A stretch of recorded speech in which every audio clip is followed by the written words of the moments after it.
अगर आप परिक्रमा कर रहे हो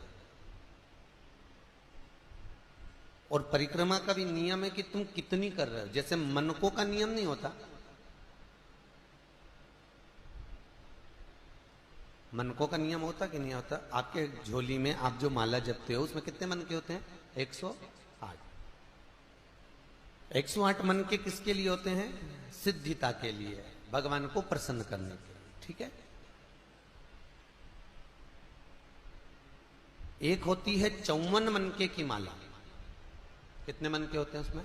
54। जब हमारा कोई काम अटक रहा है, हमारा कार्य कोई सिद्ध नहीं हो रहा, हमारा कार्य कुछ रह गया है और बहुत दिनों से अटका हुआ है, तो 54 मनके की जो माला होती है उससे भगवान का नाम जपना चाहिए, कार्य सिद्ध हो जाता है तुरंत। एक होती है 30 मनकों की माला।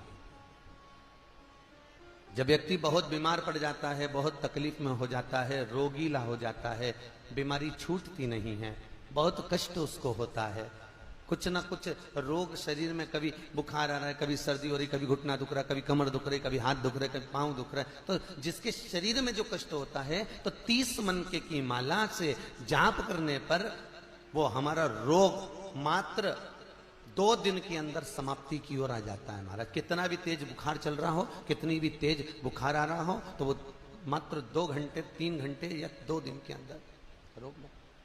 30 मनके। एक होती है 15 मनके की माला। 15 मनके की माला कौन सी होती है? जब बच्चा किसी एग्जाम में बैठ रहा हो, नौकरी के लिए अप्लाई कर रहा हो, कोई सर्विस के लिए जा रहा हो, और वो नौकरी के लिए, सर्विस के लिए जब वो जाता है और बहुत एग्जाम में बैठ लिया तो भी सफल नहीं हो रहा, तो 15 मनके की माला से भगवान का कोई भी एक मंत्र जो आप स्मरण कर सकते हो, जिससे आपकी अच्छी पटे, उस भगवान का मंत्र बोलकर 15 मनके की माला से चले जाए, कार्य में सफलता प्राप्त हो जाती है। ऐसा उसको विद्वत्ता मिल जाती है। एक 7 मनके की माला भी होती है। आप लोग कभी संतों को देखना, वो उंगली में पहने रहते हैं, और उंगली में पहने बस वो हाथ में कहीं लपेट, कई लोग हाथ में लपेट रहते, कहीं की हाथ में इतनी सी माला देखोगे 15 मनके की, किसी के हाथ में 20 मनके की, किसी की संतों को देखना कोई की माला छोटी सी होती है, यहाँ चढ़ जावे तो वो 15 मनके की, 20 मनके की, 30 मनके की, कोई की 7 मनके की होती है, उंगली में फंसाकर 7 मनके की माला जपते रहते हैं। 7 मनके की माला किस लिए होती है? तो कहा अपनी प्रतिष्ठा को पाने के लिए। कोई व्यक्ति आपका धन खाकर भग गया, कोई व्यक्ति आपका पैसा ले गया, कोई व्यक्ति आपका रुपया रख लिया, और वो व्यक्ति को तुम 50 बार बोल चुके, भैया मेरा पैसा दे दे, भैया मेरा पैसा दे दे, भैया मेरा रुपया दे दे, भैया मेरा धन दे दे, और वो व्यक्ति धन नहीं दे रहा, वो व्यक्ति पैसा नहीं दे रहा। और जो व्यक्ति पैसा लेकर बैठ गया और पैसा नहीं दे रहा है, उसके लिए तुमने बहुत प्रयास कर लिया, तो एक बार हल्दी की गठान की 7 मनके की माला बना लो। हल्दी की जो गांठ होती है उसकी 7 मनके की माला, बाजार में हल्दी की भी माला मिलती है, ठीक है। हल्दी के छोटे छोटे मनके होते हैं, दाने जैसे तुलसी के होते हैं वैसे। 7 मनके की माला हल्दी की गांठ की, हल्दी की ले लीजिए, और वो 7 मनके की माला से भगवान शंकर के नाम का श्री शिवाय नमस्तुभ्यम मंत्र बोलकर जिस व्यक्ति से धन लेना है उस व्यक्ति का नाम लेकर मात्र 12 दिन या 13 दिन या 14 दिन उस माला को जप लीजिए। उसके बाद उसी माला को उंगली में पहनकर उसके कंधे पर हाथ रख दीजिए या उससे हाथ मिला लीजिए, वो आपका पैसा आपके घर देकर जाएगा। मनकों में, माला में प्रबलता होती है। उसी तरह व्यासपीठ की परिक्रमा में प्रधानता होती है। हम कितनी परिक्रमा कर रहे हैं?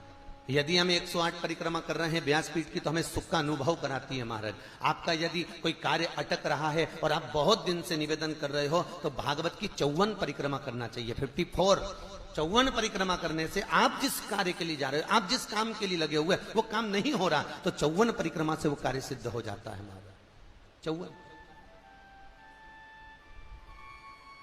परिक्रमा के अलग अलग प्रमाण हैं। जैसे बत्ती के प्रमाण है ना, आपको पहले भी कथा में कहा, गोल बत्ती देवताओं के सामने लगती है, लंबी बत्ती देवियों के सामने लगती है।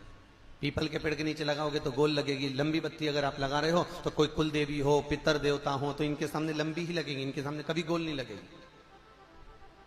जिनसे तुम अपना वंश मांग रहे हो, जिनसे तुम अपनी संपदा मांग रहे हो, जिनसे तुम अपना सत्ता मांग रहे हो, उन देवी देवता को, उन भगवान को, उन परमात्मा को, वो गुरुजन को, वो ईश्वर जन को, वो पितर जन को लंबी बत्ती ही आई।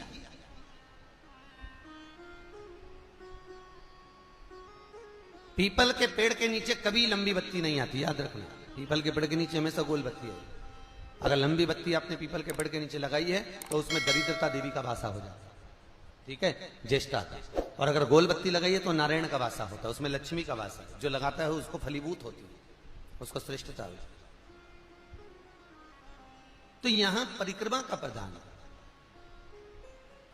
और भागवत महारानी की परिक्रमा जब भी करी जाती है तो जहां व्यास जी महाराज बैठते हैं तो व्यास जी का जो राइट हैंड होता है, जैसे ये भाग, तो इस कोने से परिक्रमा प्रारंभ कर कर इस कोने पर एक गिनी जाती है। पर ज्यादातर लोग भागवत की जो परिक्रमा करते हैं आगे से प्रारंभ कर कर आगे जाकर प्रथम मान लेते हैं। पर भागवत के मुखाग्रविंद चरणारविंद का जो स्मरण किया जाता है, भगवान इस प्रकार से लेटे हुए द्वादश अक्षर, तो भगवान के चरणारविंद से परिक्रमा को प्रारंभ कर कर भगवान के चरणारविंद पर विराम दी जाए। भागवत भगवत तत्व कार्य। जैसे गणेश जी को दो तरह की दुर्वा समर्पित होती है, एक हरी दुर्वा, एक श्वेत दुर्वा। हम हरी दुर्वा गणेश जी को जो चढ़ाते हैं वो कार्य सिद्धि के लिए, लक्ष्मी प्राप्ति के लिए, समृद्धि के लिए चढ़ाते हैं। हम सफेद दुर्वा जो गणेश जी को चढ़ाते हैं वो रोग मुक्ति के लिए और अपने काम की सफलता के लिए चढ़ाते हैं। दो प्रकार होते हैं। एक वो सफेद दुर्वा देखिए आप लोगों ने, जो कहीं पानी भरा जाता है, कुआं होता है, नदी होती है, तालाब होती है, उसके आसपास में जो दुर्वा लगती है वो सफेद कलर की होगी। वो सफेद दुबा बहुत काम की रहती है। जिसको पथरी की बीमारी हो जाती है तो ऑपरेशन कराने की जरूरत नहीं पड़ती। केवल चतुर्थी के दिन गणेश जी महाराज का स्मरण कर कर, बाल चंद्र का स्मरण कर कर, चंद्रदेव को वो दुबा घुमाकर निन्ने पेट, खाली पेट जिस व्यक्ति को पथरी है मात्र 7 दिन तक खिला दो, पथरी का दर्द बंद हो जाता है और पथरी बाहर निकल जाती है महाराज। फिर आपको ऑपरेशन की जरूरत नहीं पड़ती। जांच करा लेना, पथरी नहीं रहेगी। सफेद दुर्वा का इतना प्रमाण होता है।